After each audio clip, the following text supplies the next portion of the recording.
Lauri Markkanen drops out of the top 50 players in the NBA. Is that possibly right? Next on Locked on Jazz.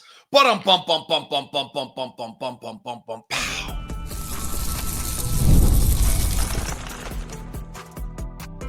You are Locked on Jazz, your daily podcast on the Utah Jazz. Part of the Locked On Podcast Network. Your team every day. How are you? I'm David Locke, radio voice of the Utah Jazz, Jazz NBA insider. This is Locked on Jazz. It's your daily podcast on the Utah Jazz, giving you insight, expertise, geeky numbers, and hopefully making it way better to be a Jazz fan each and every day. Thank you so much for making Locked on Jazz your first listen of the day.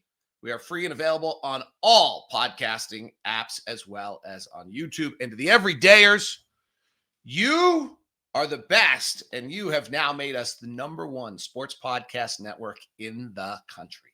How about that? So thank you very much. All right. Here's the plan today. Tim LaComb is going to join us as we start our interview series. He'll join us today and tomorrow. Friday, we'll do an Ask LOJ.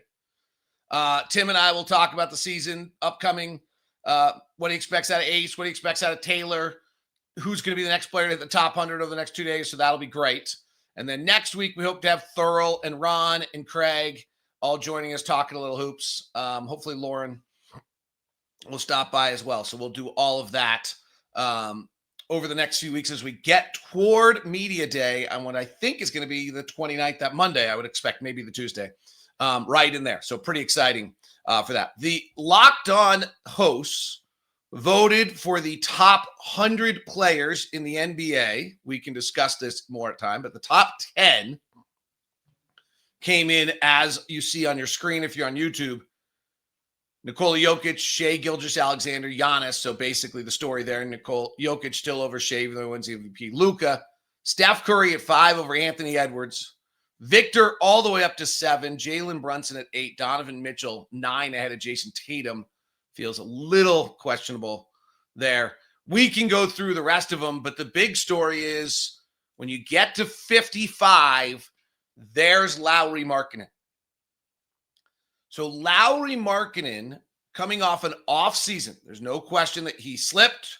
There's no question that by being on a team that wins 17 games, you start to slide a little bit. And he only shot 35% from 3 last year. He only played 47 games for whatever reasons. He slips to 55 on the charts.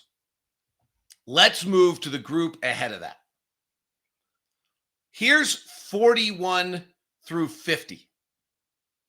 And this is where I think if I could quibble with the Locked On top 100 players list, this is where I would quibble. So Scotty Barnes comes in at 41. I'm not a Scotty Barnes former rookie of the year, former 4th pick of a draft. Scotty Barnes shot 45% for the field and 27% from 3 last year. Maybe this guy was an all-star in the 23-24 season for Toronto. Maybe I'm the only one out here, but the 2 years in 3 of his 4 years in the NBA, he has shot 30% or below from 3. And he's 6'7". I get that he dimes out 5 or 6 assists a game. I get that he gets 7 or 8 rebounds. He's incredibly versatile. He's greatly skilled.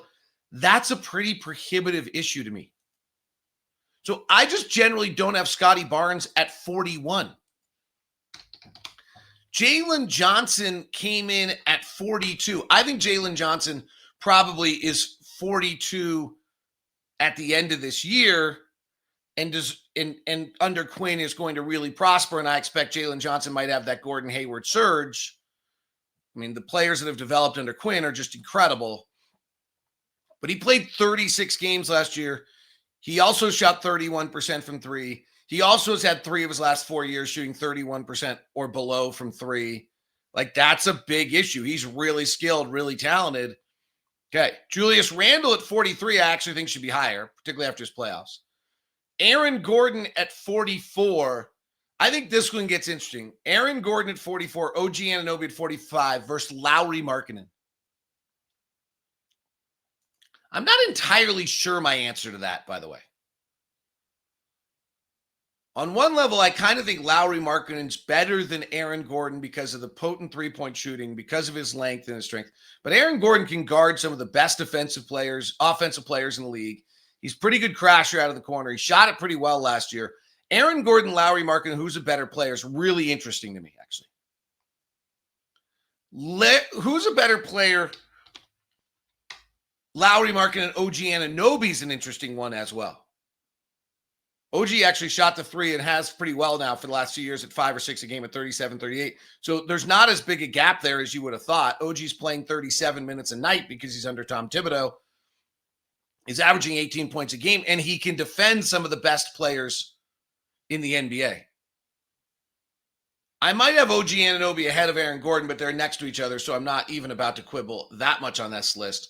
And I think because of their ability to defend some of the best players in the league, neither of them have the ability where you can just run a play for them the way you can Lauri Markkanen or Julius Randle for that matter. Like, that's where I think Julius Randle probably deserves some more credit. And I just also think the fact that Julius Randle can drop 25 a game in the NBA if he needs to is a totally different level.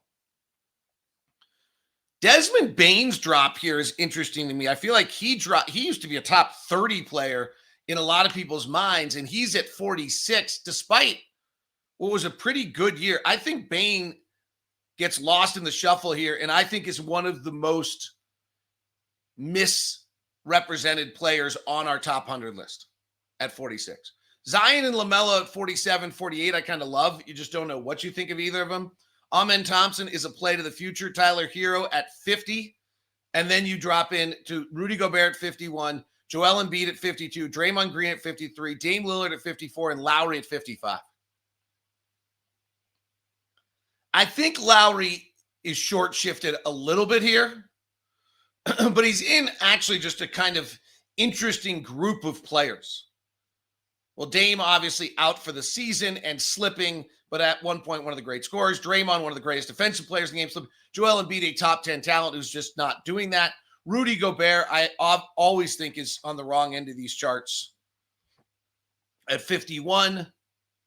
And then the players we just talked about, it's kind of an interesting group. It's like Aaron Gordon and OG Anunoby and Desmond Bane, I think, are at their max of what they are as players. And these other guys are either projected up or down or coming or are mysteries. And so Lowry's kind of stuck in this middle pack of players.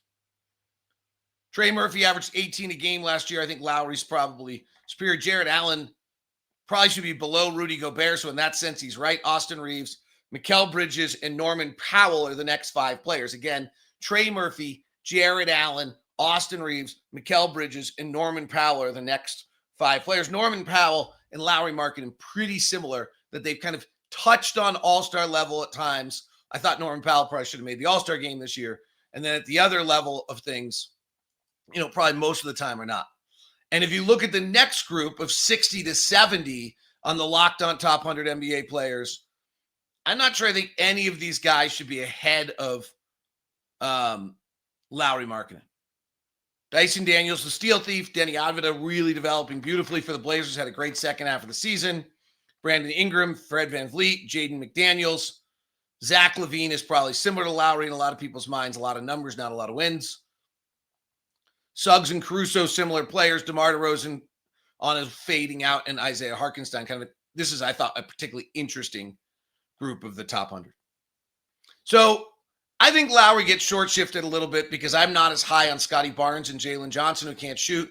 I think Lowry and Aaron Gordon and OG Anunoby are pretty similar, but the rest of this group that's ahead of him, the Zion Williamson, the Joel Embiid, the LaMelo Ball kind of element of things where it's just some real mysteries, Draymond Green and Dame on the drop. I actually can't criticize the list that much. Lowry slipped last year because of the environment, because he had an off year, because of whatever things. Lowry slipped last year. And so he moved himself out of, I think, where he was definitely thought of as superior to those guys into a group with those guys with the way he played last season. That's probably just the reality. Lauri tips off momentarily against Georgia, so hopefully tomorrow we're talking about a huge win in Finland heading to the semifinals. Tim LaComb joins us next here on Locked On Jazz to break down the upcoming season in our first of our guest series on LOJ. Wednesday edition of Locked On Jazz is brought to you by our good friends over at Intercap Lending. For those who've been with Locked On Jazz for a long time and are fabulous everyday listeners, well, then you know about Steve Carter. He is our own personal loan officer and is absolutely one of the greatest customer service people you'll ever be around. Intercap Lending, Brock Worthen runs it over there, does amazing work for everyone, and keeps Intercap rolling. They just keep growing and getting better. And why? Because they serve their customers fabulously. They serve their lender. They just do an incredible job. They're not your average mortgage lender. They're known for people first, where clients get dedicated loan officer like our guy, Steve Carter. He's your own personal loan officer by being a Locked On listener. And that means you're not a number, you're a person. He's working with you, giving you the Locked On VIP treatment you deserve by being an everydayer. Plus, they blend that personal touch with the latest technology. They get quick approvals without drowning you in paperwork. In fact, they keep most of their own loans, about 60%. So their underwriting times are still at 24 hours, when most banks are 4 to 7 days. So if you are in the market for a loan right now, email me at dlock09@gmail.com. That's dlock09@gmail.com, so I can set you up with your VIP meeting with Steve Carter over at Intercap Lending and get you the best customer service you've ever experienced. Today's show is also brought to you by 5 Hour Energy. Time to fuel up and turn it up with 5 Hour Energy Transfusion. This grape, ginger, and lime-flavored shot brings the iconic taste of a golf course favorite to a non-alcoholic boost. Perfect for sinking putts that give you a birdie, or making that great approach shot, or laughing with friends. It is the hole-in-one for your energy game. Whether you're out on the course or just need a little extra push to power through the day, 5 Hour Energy Transfusion delivers the clubhouse flavor you love without ever leaving the green. Golf is all about good times with good people and good flavors, and the grape, ginger, lime flavor of 5 Hour Energy Transfusion gives you the best parts of your clubhouse go-to without leaving the course or chasing down the bev cart. So amp it up. Have some fun. Just buy, snap, and enter to win a chance for a dream golf trip for two at any golf tournament in the U.S. How about that? Win a dream golf trip for two to any golf tournament in the U.S. Tee it up with 5HEwin.com for rules and entry. No purchase necessary. This does exclude the Masters, by the way. So visit 5HE-win.com. That's 5 Hour Energy, the transfusion. Get it done and get your chance to the ultimate golf tournament. Visit 5HEWIN, the number 5HEWIN, for more information and your chance to win.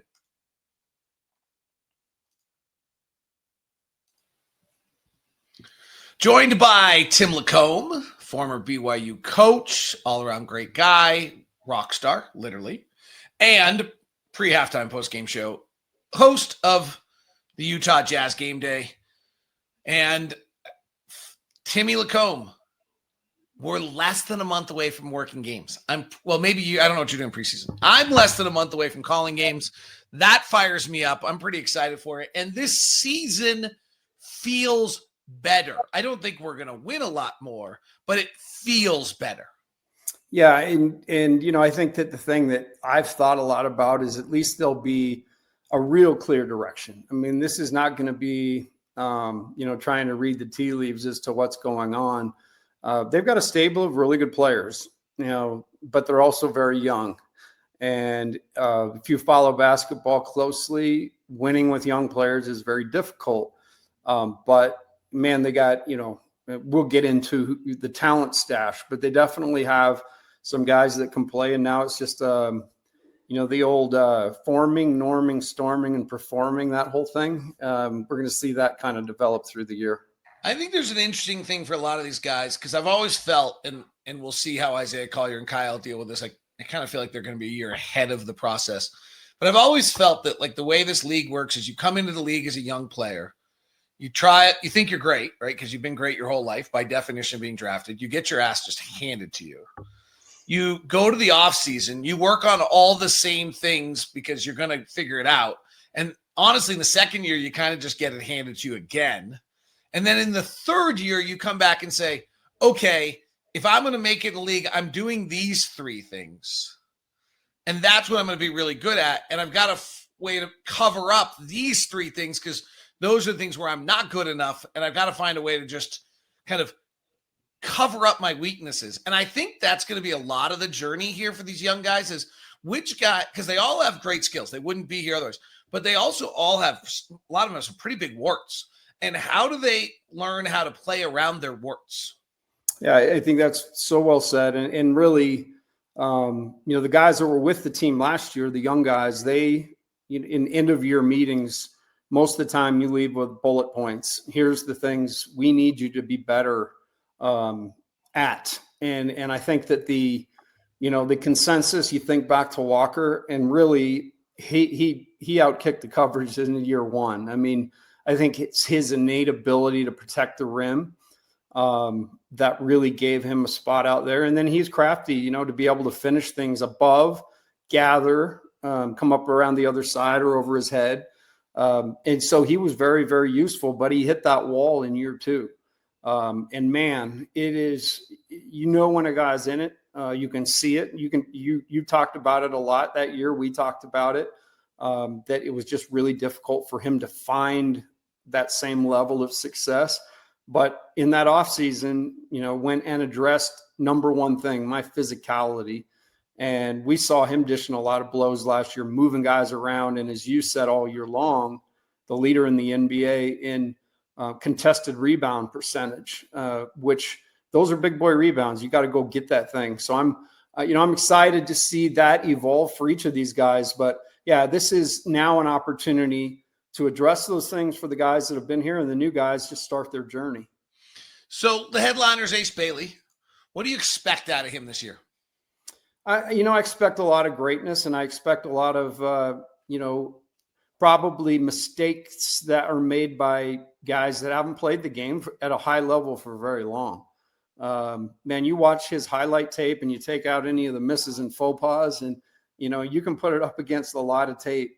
But we know that the game's played between the cuts, and it's understanding the angles, setting screens and coming off screens. It's understanding defensive positioning and, sucking in to protect for a ball screen and then sprinting your tail out to contest, all those things. And it's just repetition, talk about it all the time. If you're going to get good at something, you need to really dig in and finally look at the detail of it and get better. And that's what he's going to get the chance to do. He's going to put a ton of stuff on tape. He's going to have a ton of really great things and then things that he's got to address. But I think one of the most exciting draft picks in franchise history, I really do. I think the way that they got him, with a little bit of maybe some muddy stuff around him, but fell to him in just a perfect way. And, Jazz pounced. That was a no-brainer. I've heard the criticisms of him that he gunner and he does take so many bad shots. I could care less about that. I looked at Joey from Staten Island who was playing with him and didn't think much of him. Really, really struggled in the ball screen, David. Right. So I did hear one the other day that I had not thought of, and I wanted your thoughts as a coach. And the comment was that they feel like he's thinking the whole time he's out there. What's your thought on that? I've seen actually that transpire. And again, it's young guys that have not been out there in a lot of contested situations. I mean, let me just say at the highest level of AAU is a disaster defensively at best. It is 5 guys out there just guarding their yard. Help defense is a mystery a lot of the time. And then, obviously those high level all-star games, we see what those turn into. So yeah, to be able to be dialed in, there is a cadence to that. There is an understanding. There is a thought process. And for the great ones, you hear often that the game slows down. And really, I think they've just they've done it enough. And they, You don't need to see Steph Curry coming off a pin down with a little bit of space late in the game. I mean, I already know what your call would be. Oh no, because you know what's going to happen. And that's what those young guys got to get to. They got to get to that spot where the game slows down. And the only way through that is through it. What is fair for us to expect out of Ace Bailey? Like, I'm joking. I think he's going to shoot 38% from the field and 30% from three. And like, he's going to go 4 of 17 all the time. And I'm fine with it. I actually just care about the 17. Like, I want the 17. I wouldn't mind 2 or 3 turnovers. Like, I just want stuff. Like, be doing things. Don't be absent. What do you think is what should fans be looking at to say, like, what's a fair thing for fans to expect out of Ace Bailey in year one? I think he's talented enough, and if things can line up with the rotation, I think the guy could, he's talented enough in a couple of possessions to average double figures every night, and that's really what I'd challenge him to do, regardless of the minutes played. Every single time a teammate shoots the ball, it's an opportunity to score with his ability. And we saw some of that in the summer league, the way he comes flying in from the wing. So I think double figures, and I think a guy who brings a spark when he comes in the game. Hopefully it can slow down for him. And really, I don't buy the whole chucker thing. I think that's easy to say when you are the king of the ring. But you've seen it enough. When guys come into this league, there is a pecking order, and there is, depending on the organization, the culture, and this one here is very good. But there's a way you do things. And he'll figure that out. To me, he seems really bright and he seems really willing. I think those two things line up. And I think there's no falling in line. I think he'll just, jump in and join the organization. Taylor Hendricks. I haven't seen him in a long time. Played 3 games. I don't think anybody actually remembers anything about those 3 games. He guarded Luka for a few possessions. I remember that. Everybody thought that was great, right? Like, there's just not a lot. It's been a long time. And he only played 40 games the year before. His body's still amazing. What do we think is Taylor Hendricks is going to be like this year?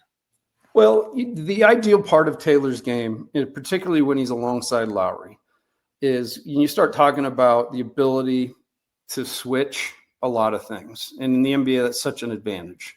When you have defenders that can do that. And Taylor's film in college and high school, I mean, that was what he mastered. 1 through 5, he got switched onto a point guard. He was down in a stance, slapping the floor, ready to guard.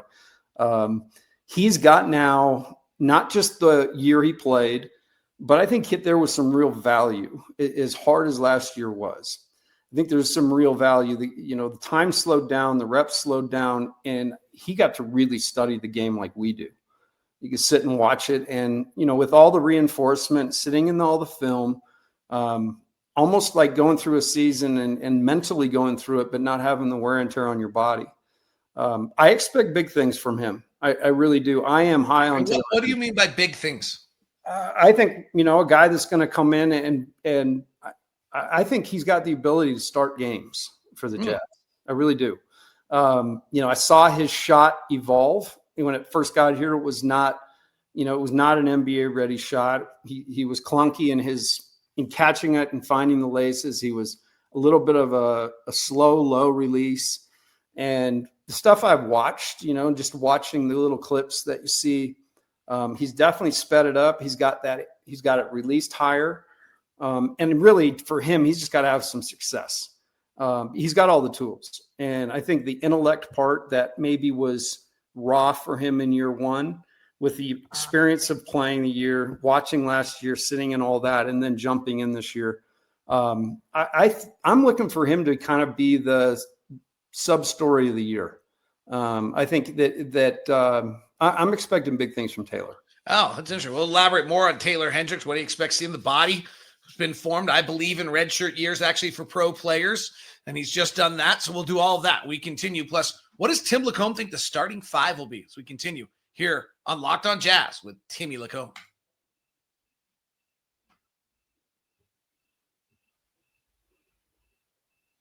Thanks very much for being in every day or tuning in each and every day. Locked On NBA still going each and every day for you as well. Plus incredible NFL coverage, BYU, Utah, everything on the college end as well. All on the Locked On Podcast Network, your team every day. Let's go back to Taylor Hendricks.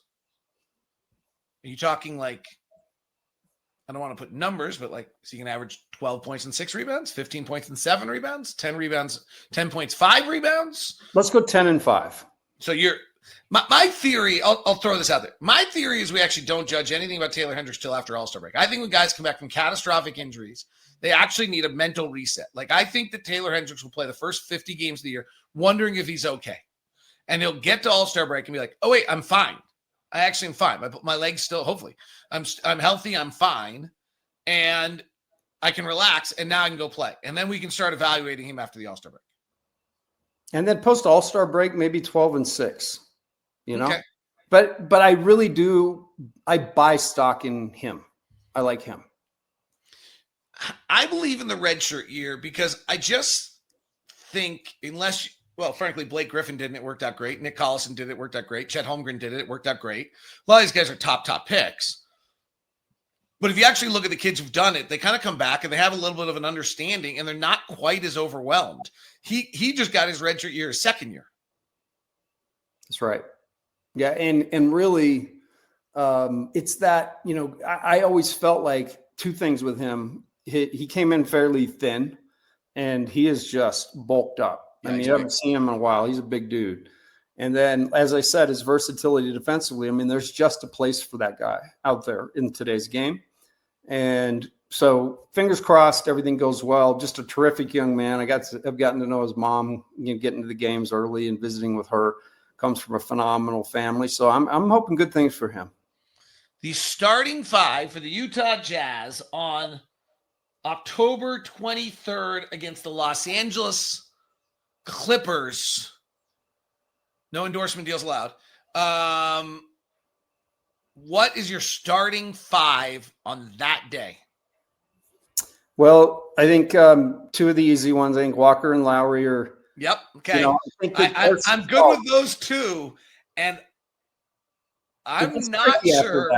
I'm not sure what I think the next 3 are. I will write down my next 3. Okay. Right here. And I don't know that you and I will agree on any. We will agree. We may not agree on any of the 3. Okay. Go for it. All right. As I stated, we have 2 already in the barn, the leaders in the clubhouse, yep. In Walker and Lauri. And then I am going to go Isaiah Collier. Okay. Bryce Sensabaugh. Okay. And Kyle Filipowski. Oh, whoa. Oh, whoa. I was not expecting that. What did you do? So mine might actually be what I think the starting lineup is on January 1st. Okay. I think it's Keyonte George, Bryce Sensabaugh, Ace Bailey. Ooh, I like Lauri Markkanen and Walker Kessler. Yeah, I might be 1st. January 1. Here's my thought. Here's my thought on this thing. One, I mean, this is like the year Keontae's got to like put this together. Like, I'm just not sure we're putting Keyonte off the bench. And then Bryce just might be such a good shooter that he's got to play. Right. And so let's go with that for a second. If Bryce is such a good shooter, I'm not sure how the 4-man guard rotation works with Collier, Sensabaugh, George, and Clayton, if in fact you start Keyonte and Bryce. But I kind of feel like Keontae's like the 3rd oldest player on this team. He averages 8. Like I know he played well off the bench last year. Like I think he's got to kind of start. And then ideally he plays off the ball a good amount of the time. But then I'm just not convinced that Isaiah Collier or Walter Clayton, for either multitude of reasons, starts opening day. I'm just not totally convinced of that fact. Well, it makes it interesting. And I mentioned those 4 phases of team psychology, that training camp is going to be fun. I mean, there's going to be a lot of competition. There's going to be a lot of that, a lot of guys that feel like, hey, there's a spot there and I'm going to try to go get it. So that only makes things better, if you've got real competition. And I think the Jazz do. It wouldn't blow me away if Ace started day one, though. If he went into training camp and kind of earned it. But I just know coaches too well, and the way they start things is, they put a bunch of guys out there that understand what red is and what 5 is and what 44 is and 3 out of bounds under, and how we're going to handle the double team in the post and rotate out. So that's why I went with more kind of a veteran crew. All right, let's go into this for a little bit because this is pretty interesting. Basically, there's 3 choices to play along with Lauri and Walker. And they are, I think, unless we're going to throw a 4th in there, I think they are Taylor Hendricks, yep, Kyle Filipowski, which I had not thought of, and Ace Bailey. So my thought was you go Ace Bailey, one, because he's Ace Bailey, he's your 5th pick, and he's the guy, right? Like, this is what we're building around. And he's probably better off playing with other players that know how to play. Mm-hmm. And if we're trying to teach him to not shoot every time down the floor, it might be nice if he's on the floor with Lauri Markkanen and Keyonte George and some guys where, hey, you're not always the number, but like, you bring him off the bench, he's playing with Walter Clayton and Isaiah Collier or whatever. Like, he is shooting every time, and he should. So that's my thought. Taylor Hendricks, my thought was you aren't starting him just because you're easing him into the season. Probably. And then Kyle Filipowski, if you start Kyle Filipowski, is he also your backup center, or is Yusuf Nurkic really your backup center? And then how are you rotating in Ace Bailey and Taylor Hendricks? I haven't talked about how I think Nurkic is going to be an all-star. I'm just kidding. I think Nurkic is going to play, actually. I actually think he needs a semblance of order. And as I went through stuff today, I think back of the nights that he's just given the Jazz fits, there's nights where that guy's really, and then there's nights where he's kind of been just a guy. Defensively, that's going to be the issue, the ball screens and how they handle that. But with all of those agile guys around him, I would expect him to be out there, probably with that second group. It gets hard, though. The minute you play Nurkic, you're playing 11 guys, and Will doesn't want to play 11 guys. He probably wants to, because Cody Williams needs to play here at some point. If you think about it, you've got your 4, which is Collier, Clayton, George, and Sensabaugh at your guard line. And then you have Ace, Cody, Lauri, Taylor, Kyle, and Walker as there's your 10-man rotation of all young guys. But the minute you put Nurkic in there, someone's not playing. All right, let me amend then. Maybe it'll be, instead of Filipowski, maybe it'll be Williams for mine. Oh. Better have a really good camp. Right. Yeah, because summer was better. Summer was good, but it wasn't. But end of last year was rough. Yeah. Yeah, really. I'll be honest. I wanted to get him off the court. I felt it was I felt bad for him. Okay, can we end this season? Let him get a break and let him reset and he's a talented kid. Let's get him out of here. This doesn't seem fair. Right.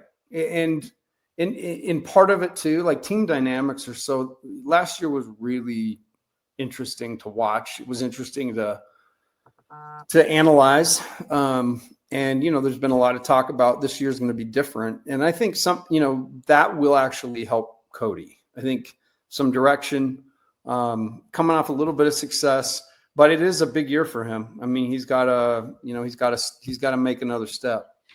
There's a lot more to talk about with Tim LaComb. We will do it on our next episode of Locked On Jazz. He's not done yet. We're bringing him back again tomorrow. Stunningly, we'll be wearing the same clothes tomorrow.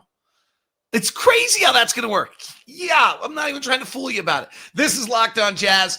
It is Tim LaComb. He'll be back with us on tomorrow's show as well. Thanks for tuning in today. We greatly appreciate it. We send you now to the first ever 24/7 national NBA channel, Locked On NBA. Comes your direction next. There, hit the wrong button. Now I'll do it. Send you the first ever national NBA channel, Locked On NBA. Plus, check out Locked On NBA. Still here for you every day. It's Locked On Podcast Network, your team every day.